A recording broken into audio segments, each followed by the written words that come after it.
Assalamualaikum warahmatullahi wabarakatuh. Hari ini kita akan belajar tentang tumbuh-tumbuhan, iaitu tumbuhan melindungi diri daripada musuh. Tumbuh-tumbuhan memiliki pelbagai ciri khas untuk melindungi dirinya daripada musuh bagi memastikan kemandirian spesiesnya.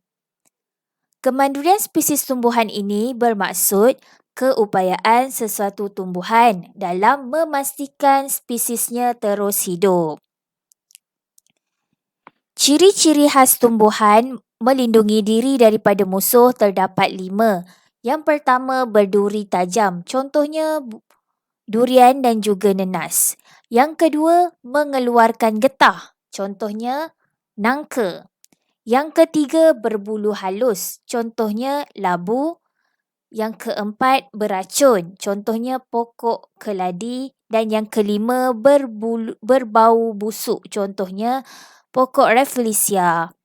Okey, jadi ciri khas tumbuhan melindungi diri daripada musuh yang pertama iaitu berduri tajam. Duri yang tajam pada tumbuhan ini akan mencederakan haiwan yang cuba menghampirinya dan memakannya.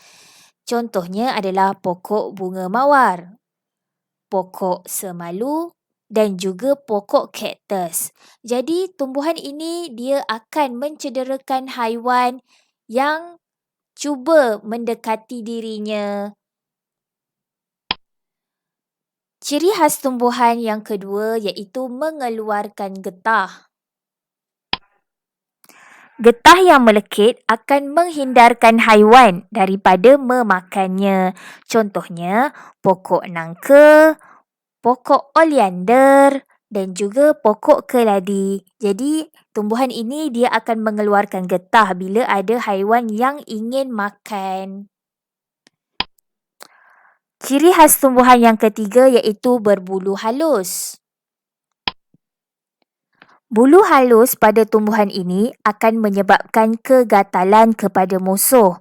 Contoh tumbuhan yang berbulu halus, yang pertama pokok buluh, yang kedua pokok tebu dan yang ketiga pokok serai. Jadi ketiga pokok ini dia mempunyai bulu halus.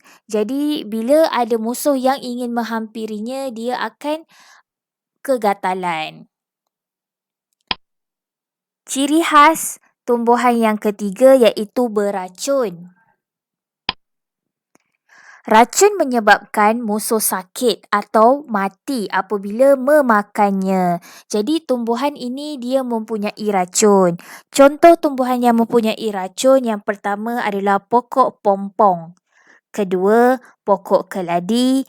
Ketiga, cendawan. Dan yang keempat, pokok alamanda. Jadi 4 tumbuhan ini dia mempunyai racun. Kalau ada musuh yang nak makan, dia akan mati ataupun boleh menyebabkan sakit. Ciri khas tumbuhan yang kelima iaitu berbau busuk.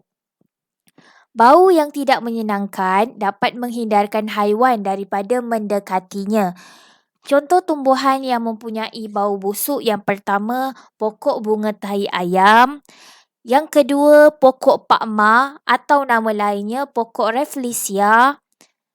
Pokok yang ketiga adalah pokok jeremin ataupun dikenali sebagai pokok penghalau nyamuk dan yang keempat pokok tembakau. Jadi tumbuhan ini dia akan mengeluarkan bau yang busuk supaya tiada haiwan yang ingin menghampirinya. Kesimpulannya, ciri-ciri khas tumbuhan melindungi diri daripada musuh terdapat 5 iaitu berduri tajam, mengeluarkan getah, berbulu halus, beracun dan juga berbau busuk. Jadi ini adalah ciri khasnya untuk memastikan kemandirian spesies. Itu sahaja untuk pelajaran hari ini. Assalamualaikum warahmatullahi wabarakatuh.